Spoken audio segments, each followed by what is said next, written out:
नमस्ते। कभी कभी ऐसे होता है ना कि हम लोग कुछ और करने का प्लान करते हैं और एंड वक्त पे कुछ और कर जाते हैं। ऐसे ही कुछ इस हफ्ते की वीडियो के बारे में हो रहा है। आज मैंने सोचा था कि हम लोग हर्ड इम्यूनिटी के बारे में बात करेंगे, लेकिन आज हम लोग बात करने वाले हैं चिकनगुनिया इस बीमारी के बारे में। उसके बारे में ऐसे हुआ कि हमारा जो गांव है सटाना, जो नासिक जिले में आता है, वहां से मिस्टर आशीष जादव का कॉल आया था। वो एक पेशे से टीचर है, लेकिन गांव के बहुत ही एक्टिव मेंबर हैं। उन्होंने बताया कि गांव में इस वक्त बहुत सारे लोगों को चिकनगुनिया ये बीमारी हुई है और लोगों को परेशानी बहुत ज्यादा हो रही है, लेकिन समझ में नहीं आ रहा है ये किस तरह से फैल रही है और उसके लिए क्या किया जाए। तो वो जानना चाहते थे कि क्या ऐसी कोई चीजें हैं जो लोग लोकल लेवल पे कर सकते हैं और बीमारी को रोक सकते हैं। तो उसी को ध्यान में रख के आज हम लोग बात करने वाले हैं चिकनगुनिया के बारे में। मैं doctor Sushma Jadhav, consulting physician, health clinic Baner, Pune से। तो देखते हैं ये चिकनगुनिया, ये शब्द आया कहाँ से। चिकनगुनिया ये एक टैंजानिया देश में बोले जाने वाली माकोंड भाषा का शब्द है। उसका मतलब है टू बी कॉन्ट्रैक्टेड, यानी झुकना या मुड़ना। इस बीमारी में मरीज की जो अवस्था होती है, शायद उसी को देख के ये शब्द सामने आया होगा। तभी सबसे पहले देखते हैं ये बीमारी कैसे होती है। चिकनगुनिया ये एक वायरल बीमारी है। एडीज नाम के मादा मच्छर के काटने से ये इंसानों में फैलती है और यही एडीज मच्छर डेंगू फीवर, येलो फीवर और जीका फीवर जैसी बीमारियां भी फैलाता है। ये मच्छर ज्यादातर लोगों को दिन में काटता है और वो खासकर घरों में पाया जाता है। अभी अगला सवाल है कि ये बीमारी की शुरुआत कैसे होती है। जब ये मच्छर काटता है तो उसके अंदर जो वायरस होता है, वो जिस इंसान को काटा है उसके अंदर वो वायरस चला जाता है और जहां पे भी काटा है वहां पे सबसे पहले ये वायरस मल्टीप्लाई होते हैं और फिर 1-2 दिनों में वो खून में फैल के बाकी शरीर में फैल जाते हैं। और जब ये फैलते हैं तभी उस बीमारी के लक्षण दिखने शुरू होते हैं। ज्यादातर समय एक मच्छर काटने के बाद 2 से 3 दिनों में लक्षण दिखने शुरू होते हैं, बट कभी कभार ये लक्षण देरी से, मतलब 10 से 12 दिनों के बाद भी दिख सकते हैं। अभी अगला सवाल है चिकनगुनिया बीमारी के क्या लक्षण होते हैं। बुखार, जोड़ों में दर्द, जोड़ों में जकड़न और पैरों पे सूजन, ये सबसे ज्यादा दिखने वाले चिकनगुनिया के लक्षण होते हैं। इसमें जो बुखार आता है वो लगभग 3 से 4 दिन चलता है और वो हाई ग्रेड, यानी 100 से लेके 102-103 डिग्री का बुखार होता है। जोड़ों में दर्द ये बाकी वायरल बीमारियों के कंपेरेटिवली बहुत ज्यादा सीवियर होता है। इसमें बॉडी के लगभग सारे जॉइंट्स अफेक्टेड हो जाते हैं और वो इतना स्पेसिफिक होता है कि एक हट्टा खट्टा इंसान जो कल तक घूम फिर रहा था, अपने काम कर रहा था, उसको अचानक से दूसरे दिन जोड़ों में दर्द हो जाता है और वो इतना ज्यादा होता है कि वो उठ फिर नहीं सकता और काफी बार पेशेंट्स को स्ट्रेचर पे या व्हील चेयर पे अस्पताल लाया जाता है।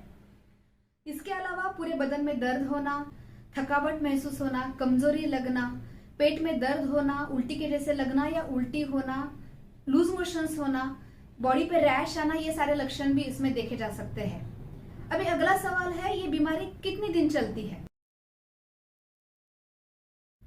ज्यादातर लोगों में कुछ ही दिनों में, यानी एक 5-6 दिनों में ये बीमारी अपने आप ठीक हो जाती है, लेकिन कुछ लोगों में जोड़ों में दर्द जो होता है वो कुछ हफ्ते से लेके कुछ महीनों तक ये कंटिन्यू रह सकता है।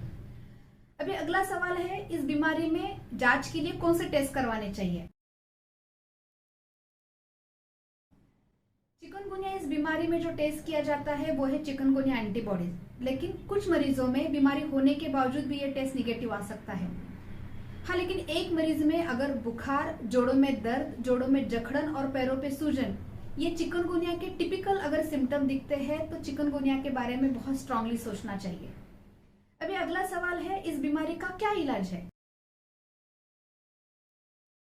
सबसे महत्वपूर्ण बात कि ये बीमारी ज्यादातर लोगों में अपने आप 5-6 दिनों में ठीक हो जाती है। इसी को हम लोग सेल्फ लिमिटिंग डिसीज कहते हैं। लेकिन अगर एक व्यक्ति में ये बीमारी हो जाती है तो उसे क्या क्या करना चाहिए। सबसे पहली बात कि उसे हाइड्रेशन मेंटेन रखना चाहिए, यानी ज्यादा से ज्यादा पानी पीना चाहिए या पतली चीजें जैसे सूप, दूध, इलेक्ट्रोल पाउडर, जूस, ऐसी चीजें लेते रहना चाहिए और शरीर में पानी की मात्रा बनाए रखनी चाहिए। दूसरी बात, जितना हो सके उतना आराम करना चाहिए, रेस्ट लेनी चाहिए। तीसरी बात, अगर किसी को बुखार है, जोड़ों में दर्द है तो क्रोसिन, पैरासिटामोल, डोलो जैसी दवाइयां सेफली वो व्यक्ति ले सकता है। चौथी बात, अगर जोड़ों में दर्द बहुत ज्यादा है, उठ फिर नहीं सकते या बुखार बहुत ज्यादा है, तो ऐसे समय अपने डॉक्टर को कंसल्ट कीजिए और उनकी सलाह से दवाइयाँ लीजिए। सबसे इम्पोर्टेंट बात, एस्पिरिन, इकोस्प्रिन जैसी दवाइयाँ अवॉइड करनी चाहिए, नहीं लेनी चाहिए। क्योंकि अगर मानो एक व्यक्ति को डेंगू है और उसके लक्षण है ये, तो उसमें ब्लीडिंग की रिस्क हो सकती है। अभी आखिरी पॉइंट कि इस बीमारी को फैलने से कैसे रोकें। इस बीमारी से बचने के लिए ना ही कोई वैक्सीन है, ना ही पहले से लेके रखने के लिए अलग से कोई दवाइयाँ है। लेकिन हाँ, कुछ चीजें हैं जो करने से हम लोग खुद को बचा सकते हैं और इस बीमारी को फैलने से रोक सकते हैं। तो सबसे पहले बचाने के लिए खुद को क्या करें। एक, जब भी हम लोग बाहर निकले या घर में बैठे तो फुल स्लीव्स के शर्ट, फुल पैंट्स ऐसे कपड़े पहनने चाहिए जिससे पूरा बदन ढक के रहे और मच्छर ना काटे। दूसरी बात, मच्छर काटने से बचने के लिए मॉस्किटो रिपेलेंट जो बाजार में मिलते हैं वो अपने बदन पे, हाथ पैर पे लगा सकते हैं। तीसरी बात, सोते वक्त मच्छरदानी यानी मॉस्किटो नेट का उपयोग जरूर करें। चौथी बात, जहाँ पे भी हम लोग रह रहे हैं, घर में, घर के आजू बाजू में क्लीननेस यानी हाइजीन जरूर मेंटेन करें, साफ सफाई जरूर रखें। अभी आखिरी और सबसे इम्पोर्टेंट उपाय कि जो मच्छर है जो इस बीमारी को फैलाते हैं उन्हें रोकना, उन्हें पनपने न देना। ये मच्छर जहाँ पे भी पानी जमा हुआ है, जहाँ पे भी गंदगी है, वहाँ पे वो पनपता है और वहाँ से फैलता है। तो उन्हें रोकने के लिए ये हर हफ्ते ये देखना जरूरी है कि हमारे घर में कोई पानी तो जमा नहीं है जो हम लोगों ने बदला नहीं है, और अगर है तो उसे बदल देना जरूरी है। घर के आजू बाजू में टायर, खिलौने, टूटे फूटे बकेट, बर्तन, इसमें अगर पानी है तो उसे फेंक दे। अगर कहीं पे भी नाली है, कहीं पे भी पानी जमा है जहाँ पे भी ये मच्छर पनप सकते हैं, उस पे केमिकल छिड़क के उन्हें रोक दें।